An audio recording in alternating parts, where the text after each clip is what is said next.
Hey family, Pastor Willingham here.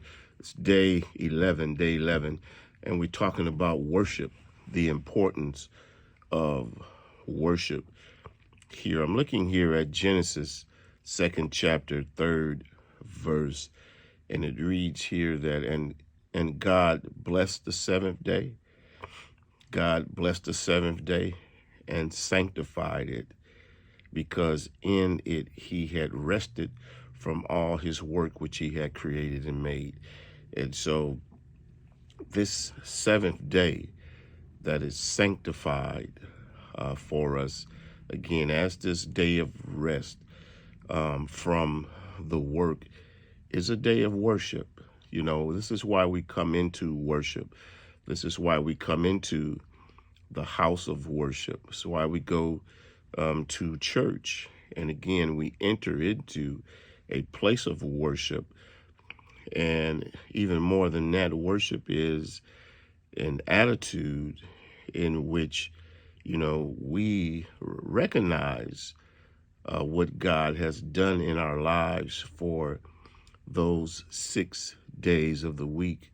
And on that seventh day, we come into this sanctified place. And again, it's the time of reflection. Of worship is a time, first and foremost, for us to reflect on what God has already done for us.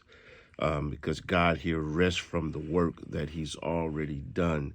And so we come into worship, again, number one, to reflect on the work that God has already done in us, that we exist where we are right now, regardless of whatever it is we're going through, good or bad, regardless of how we feel blessed or not, the fact that we are here, the fact that we are in our right minds, the fact that we have some measure of health and ability to enter into a place of worship speaks for itself. And for that, we reflect on what God has already done before we ask God to do anything more.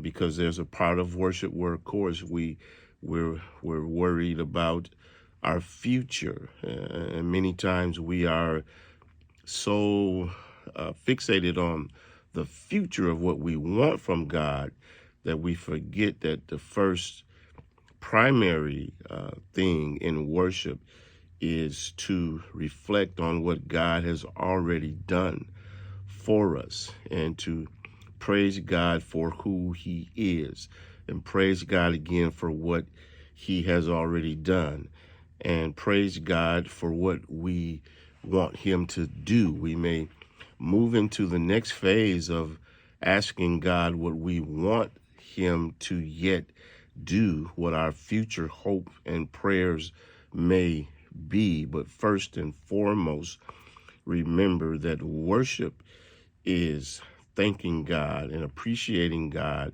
and having gratitude with God for the work that God has already done in you, and done in your family, and done in your life, or done in your church, or done in your community, or done in any aspect of your life, your health, your finances, any work that God has already done. Worship God for that. And so have a great day, and remember the power and the importance of worship. Talk to you soon. Have a great day. Bye-bye.